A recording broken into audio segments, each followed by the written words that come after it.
საქართველოს მოქალაქის ქვეყნიდან გასვლაზე კანონში ახალი შეზღუდვის შემოტანით კანონმდებლობა კონსტიტუციასთან შესაბამისობაში მოდის. კანონპროექტის ერთ-ერთი ავტორი ირინა იმერლიშვილი სააგენტო ინტერპრეს ნიუსთან აცხადებს, რომ ამ ცვლილებებით კანონი კონსტიტუციასთან შესაბამისობაშია. საქართველოს მოქალაქეების საქართველოდან გასვლისა და საქართველოში შემოსვლის წესების შესახებ კანონში ცვლილება შედის, რომლის თანახმადაც საქართველოს მოქალაქეს ქვეყნიდან გასვლაზე, პასპორტის გაცემაზე, პასპორტის მოქმედების ვადის გაგრძელებაზე, ასევე საზღვრის გადაკვეთაზე უარი შეიძლება ეთქვას სახელმწიფო ან საზოგადოებრივი უსაფრთხოების დაცვის ინტერესებიდან გამომდინარე.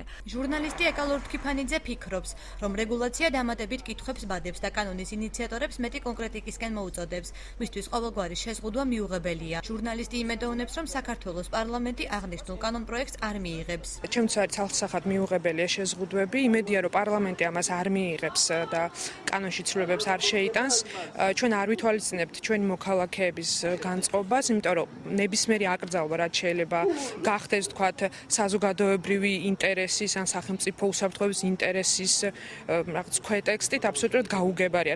რა არის საზოგადოებრივი უსაფრთხოების ინტერესი, თქვათ, რა შეიძლება ამას დავარქვათ. ახალგაზრდა იურისტთა ასოციაციის იურისტის თქმით, კანონი ადამიანის უფლებებს არ ღვევს, ბუნდოვანია და საშიშროებას შეიცავს. საქართველოს ახალგაზრდა იურისტთა ასოციაცია გაეცნო ამ კანონპროექტს, ჩვენი დასკვნა მის მიმართ ამ კანონპროექტთან დაკავშირებით არის მკვეთრად უარყოფითი.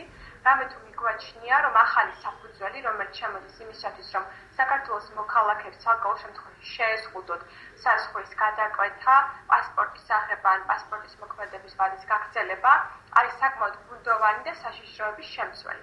კონკრეტულად ეს საფუძველი შემდეგი ფორმულირებით არის შემოთავაზებული, რომ პირს შეიძლება უარი ეთქვას ქვეყნის ტერიტორიის დატოვებაზე იმ შემთხვევაში, თუ ეს იქნება საჭირო სახელმწიფო და საზოგადოებრივი უსაფრთხოების ინტერესების. საკანონმდებლო ინიციატივას მკვეთრი შეფასებები მოჰყვა. ირინა იმერლიშვილის თქმით, იგი დისკუსიისთვის მზადაა.